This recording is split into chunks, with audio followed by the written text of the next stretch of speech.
అందరికీ నమస్కారాలు. రాయలసీమ క్షేమాన్ని, ప్రజల సంక్షేమాన్ని ఏనాడు పట్టించుకొని వాళ్ళు, రాయలసీమ ప్రయోజనాలను కాపాడడానికి ఎన్నడూ పనిచేయని వాళ్ళు ఈరోజు రాయలసీమ కరువును, ప్రజలు ఎదుర్కొంటున్న సమస్యలను రాజకీయ ప్రయోజనాల కోసం వాడుకోవడానికి చేయని ప్రయత్నం అంటూ లేదు. వైసీపీ నాయకుల ముసుగులో జగన్మోహన్ రెడ్డి ఆదేశాలతో ఈరోజు రాయలసీమ వైసీపీ నాయకులు ఇష్టం వచ్చినట్లు మాట్లాడుతూ ఉన్నారు. 5 సంవత్సరాలు అధికారంలో ఉన్నప్పుడు రాయలసీమ ప్రాజెక్టుల గురించి కానీ, రాయలసీమ రైతుల ప్రయోజనాల గురించి కానీ కించిత్ ఆలోచన చేసిన పాపాన పోలేదు. 5 ఏళ్లలో రాయలసీమ ప్రాజెక్టులకు ఖర్చు చేసింది వీళ్ళు కేవలం 2,000 కోట్ల రూపాయలు మాత్రమే. మేము 14-19లో 12,484 కోట్లు, అట్లాగే ఈ 2 ఏళ్ల కాలంలో మునుపెన్నడూ లేని విధంగా 13,000 కోట్ల రూపాయలకు పైగా ఖర్చు పెట్టడం జరిగింది.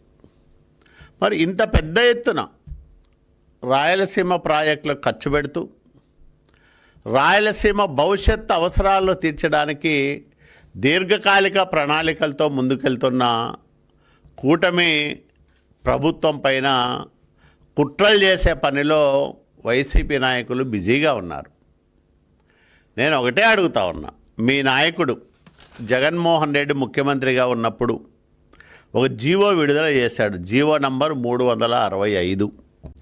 దీంట్లో 198 ప్రాజెక్టులను ప్రీ క్లోజర్ చేశారు. అంటే ముందస్తుగా ఈ ప్రాజెక్టులన్నింటినీ కూడా రద్దు చేశారు. అప్పట్లోనే టెండర్లు పిలిచినవి, సగం పనులు జరిగినవి, ఇంకా పనులు ప్రారంభమై అప్పుడప్పుడే పుంజుకుంటున్న ప్రాజెక్టులు, రాష్ట్ర వ్యాప్తంగా 198 ప్రాజెక్టులను ముందస్తుగా రద్దు చేస్తే జగన్మోహన్ రెడ్డి, దాంట్లో రాయలసీమ అత్యంత వెనుకబడిన రాయలసీమలోనే 102 ప్రాజెక్టులు ఉన్నాయి. ఇది మీరు రాయలసీమకు చేసిన ద్రోహం కాదా జగన్మోహన్ రెడ్డి అని నేను అడుగుతా ఉన్నా. 102 ప్రాజెక్టుల్లో దాంట్లో హంద్రీనివా విస్తరణ ఉంది, అట్లాగే వేదవతి కానీ, గుండ్రేవులు కానీ, ఇట్లాంటి అనేక ప్రాజెక్టులు జగన్మోహన్ రెడ్డి రద్దు చేసిన జాబితాలో ఉన్నాయి. హంద్రీనివా కాలువ వెడల్పును రద్దు చేశారు, అట్లాగే హెచ్ఎల్సి కాలువ ఆధునీకరణ పనులను కూడా రద్దు చేశారు. అంటే దశాబ్దాల కాలంగా అనంతపురము, అట్లాగే కర్నూలు, కడప జిల్లాల నీటి అవసరాలు తీరుస్తున్న తుంగభద్ర ఎగువ కాలువ భవిష్యత్తును ఫలంగా పెట్టడానికి జగన్మోహన్ రెడ్డి ఆ రోజు సాహసించాడు. మరి ఈరోజు వాటన్నిటినీ బాగు చేస్తూ ఉంది చంద్రబాబు నాయుడు గారి నాయకత్వంలోని కూటమి ప్రభుత్వం. హంద్రీనివాకు మునుపెన్నడూ లేని విధంగా ఈరోజు 3,850 కోట్లు ఖర్చు పెట్టాం 2 ఏళ్లలో. ఈ సంవత్సరం మరో 1,180 కోట్ల రూపాయలు స్టేజ్ 2కు ఖర్చు పెట్టబోతూ ఉన్నాం. ఈ మధ్యనే టెండర్లు కూడా పిలిచారు. నువ్వు రద్దు చేసిన మడక్సిర బ్రాంచు కెనాల్ పనులను మళ్ళీ ప్రారంభం చేశాం. మొన్ననే మంత్రి నిమ్మల రామానాయుడు గారి చేతుల మీదుగా ప్రారంభమయ్యాయి. మరి ఇన్ని కార్యక్రమాలు రాయలసీమలో జరుగుతూ ఉంటే రాయలసీమ ప్రాజెక్టుల ఊసెత్తడానికి మీకు మనసెలా ఒప్పింది జగన్మోహన్ రెడ్డి అని నేను అడుగుతా ఉన్నా. ఈ సంవత్సరం ఎప్పుడూ లేని విధంగా ఎల్నినో కారణంగా తీవ్రమైన వర్షాభావ పరిస్థితులు నెలకొని ఉన్నాయి. అసలే అంతంత మాత్రంగా కురిసే వర్షాలు రాయలసీమలో పూర్తిగా రావడం లేదు. అరకొరగా కురిసే వర్షాలు కూడా రాని కారణంగా భూగర్భ జలమట్టం పూర్తిగా తగ్గిపోతూ ఉంది. బోర్లలో నీళ్ళు ఎండిపోతూ ఉన్నాయి. చెరువుల్లోకి నీళ్లు రాలేదు. ఒకవైపు తుంగభద్ర రిజర్వాయర్కు ఆశించిన నీళ్లు రాని కారణంగా మన వాటాలో కోత విధించారు. ప్రతి సంవత్సరము 26-27 టీఎంసీల నీళ్ళు వచ్చే హెచ్ఎల్సి కాలువకు 15 టీఎంసీలే వస్తాయని చెప్తా ఉన్నారు. హంద్రీనీవా ద్వారా మేము తీసుకునే వెసులుబాటు ఉంటే హంద్రీనీవా ద్వారా కూడా కేఆర్ఎంబి సమావేశంలో ఇంకా తుది నిర్ణయం తీసుకొని కారణంగా ఎన్ని నీళ్ళు వస్తాయో తెలియని పరిస్థితి.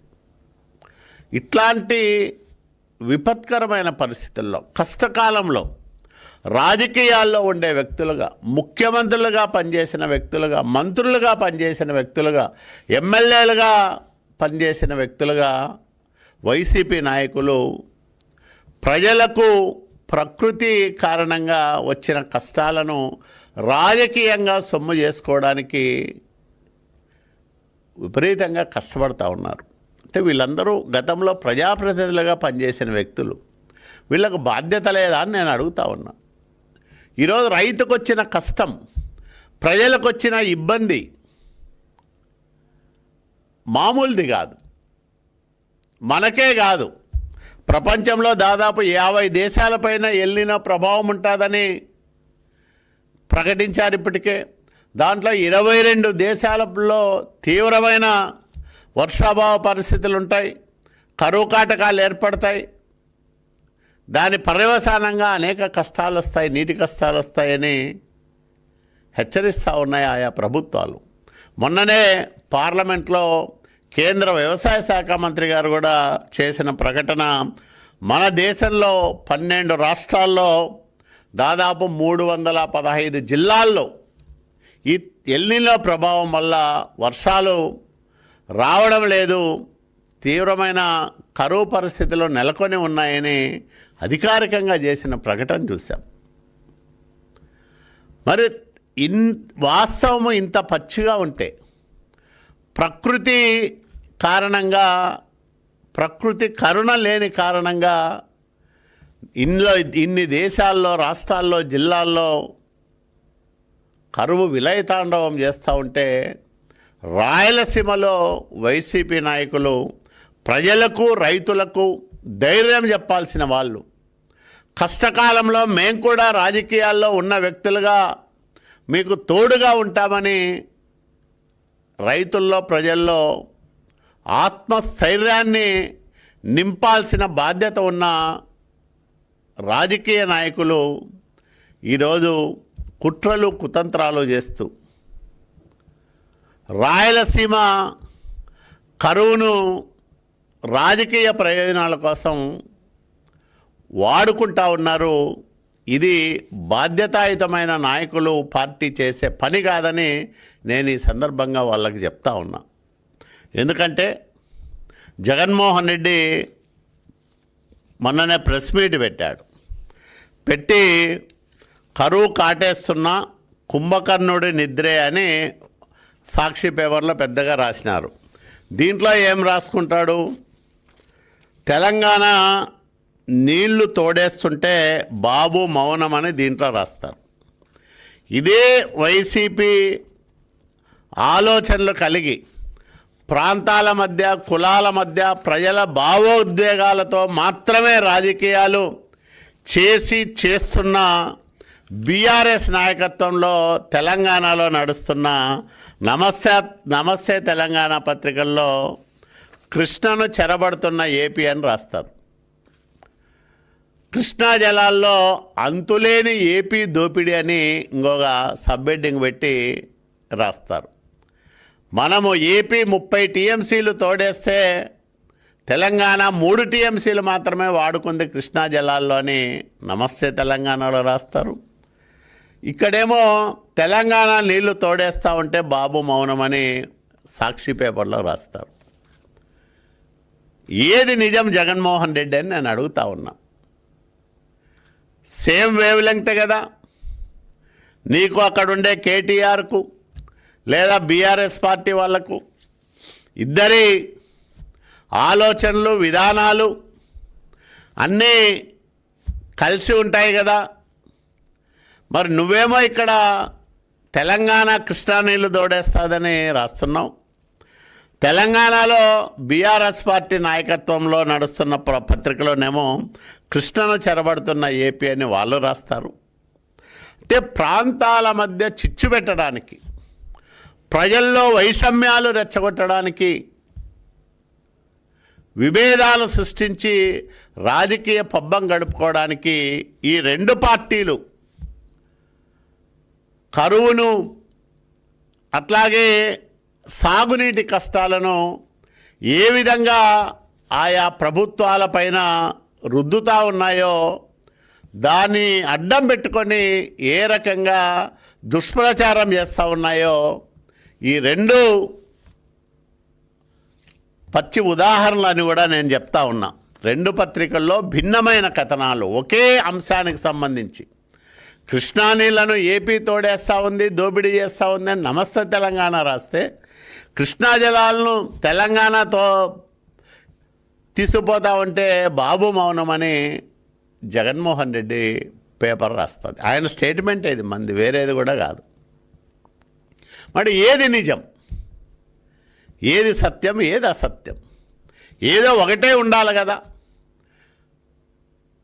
తెలంగాణ నీళ్లు తోడేస్తూ ఉంటే ఏపీ చూసుకుంటా ఉందనేది వాస్తవమై కాకపోయి ఉండొచ్చు, లేదా ఏపీ తోడేస్తూ ఉంటే తెలంగాణ చూస్తూ ఉందనేది వాస్తవం కాకపోయి ఉండొచ్చు. రెండు వాస్తవాలు కాదు కదా. భిన్నమైన కథనాలు ఒకే అంశం పైన ఉండేటప్పుడు ఏదో ఒకటి వాస్తవం కాకపోవచ్చు, ఒకటే అన్నా వాస్తవం ఉండొచ్చు. అంటే కృష్ణా నదీ యాజమాన్య బోర్డు సమావేశాలు పెట్టి ఆయా రాష్ట్రాల అభ్యర్థనలను పరిగణలోకి తీసుకొని తాగునీటి అవసరాలకు మాత్రమే ఇస్తున్న విషయం వాస్తవం కాదా జగన్మోహన్ రెడ్డి? 5 ఏళ్ళు ముఖ్యమంత్రిగా పనిచేసిన నీకు తెలీదా? నదీ జలాల వాటాల పంపిణీ ఏ నెలలో ఎట్లా ఉండాలా, ఏ సిస్టమ్కి ఎంత తీసుకోవాలనేది ఒక నిర్దిష్టమైన వాటర్ టేబుల్ ఉంటుంది కదా, దాని ప్రకారమే కేటాయింపులు ఉంటాయి. మరి ఇవన్నీ మరుగునపరిచి, ఇవన్నీ దాచిపెట్టి ప్రజలకు వచ్చిన కష్టాల్ని, కరువు వల్ల నెలకొన్న విపత్కర పరిస్థితుల్ని నీ దుర్మార్గమైన రాజకీయం కోసం వాడుకొనే నీచమైన మనస్తత్వం నీది జగన్మోహన్ రెడ్డి. ఇది మంచిది కాదు. ప్రజలు, మేధావులు, రైతులు అంత అమాయకంగా నువ్వేం చెప్తే అది వినడానికి సిద్ధంగా లేరు. వాస్తవ పరిస్థితులు వాళ్ళు అర్థం చేసుకుంటా ఉన్నారు. సమర్థవంతమైన నీటి నిర్వహణ ఈ ప్రభుత్వానికే సాధ్యం. చంద్రబాబు నాయుడు గారు గత సంవత్సరం కురిసిన వర్షాలు కారణంగా వచ్చిన నీటిని ఆయా రిజర్వాయర్లో సమర్థంగా వినియోగించి మిగిల్చి నిలబెట్టాడు కాబట్టే ఈరోజు మనం ఎంతో కొంత వాడుకోగలుగుతున్నాం. ఆ వెసులుబాటు మనకు వచ్చింది. అదే జగన్మోహన్ రెడ్డి పరిపాలనలో అయితే ఇట్లా జరిగేది కాదు. ముందు చూపు లేకుండా విచ్చలవిడిగా నీటిని వాడేసి ప్రయోజనాల్ని గాలికి వదిలేసేవాడు జగన్మోహన్ రెడ్డి. కానీ చంద్రబాబు నాయుడు గారు తన పరిపాలన అనుభవంతో నీటి నిర్వహణ విషయంలో తనకున్న అపారమైన తెలివితేటలతో మరి ఈరోజు సమర్థ నీటి నిర్వహణకు నిర్దిష్టమైన ప్రణాళికలు రూపకల్పన చేసి ఆ రకంగా అధికారులకు ఆదేశాలు ఇచ్చి వాటిని అమలు చేపిస్తూ ఉన్నారు. ఇవన్నీ మరుగునపరిచి ఈరోజు జగన్మోహన్ రెడ్డి కరువును, ప్రజల కష్టాల్ని తన రాజకీయ ప్రయోజనాల కోసం వాడుకోవడం అనేది అత్యంత బాధ్యతారాహిత్యం, దుర్మార్గం. ఎందుకంటే వీళ్ళకి కానీ, జగన్మోహన్ రెడ్డికి కానీ, ఆయన తండ్రి కానీ, అట్లాగే కాంగ్రెస్ పార్టీ నాయకులు శతాబ్దాల రాయలసీమ కరువును తమ రాజకీయ ప్రయోజనాల కోసం వాడుకుంటూనే ఉన్నారు. ప్రజల ప్రయోజనాలు ఏనాడు వీళ్ళు కాపాడలేదు. వాళ్లకు ప్రజలు కష్టాల్లో ఉండాలా, కరువులు రావాలా, ఇబ్బందులు ఎదురు కావాలా, తాము ప్రజల దగ్గరికి వెళ్ళి మొసలి కన్నీరు కార్చాలనే తప్ప ప్రజా ప్రయోజనాలు ఏమాత్రము వీళ్ళకు పట్టవు.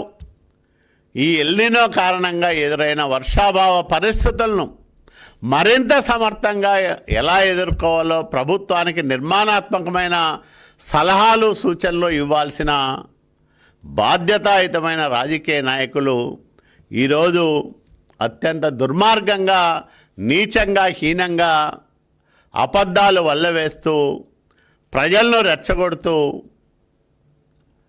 రాజకీయాలు సాగిస్తూ ఉన్నారంటే వీళ్ళను ఏమనాలా? వీళ్ళు రాజకీయాల్లో ఉండడానికి కూడా అర్హులు కాదు.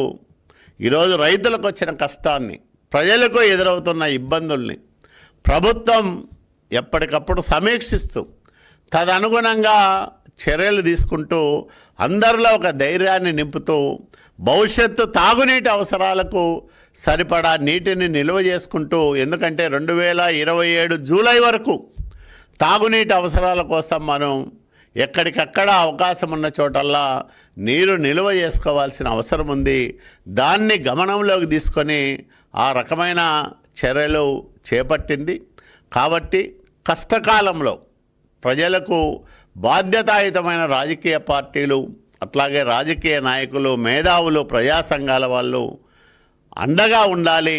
రైతుల్లో, ప్రజల్లో ధైర్యాన్ని నింపడానికి ప్రయత్నం చేయాలని ఈ సందర్భంగా అందరికీ మనవి చేస్తూ ఉన్నాం.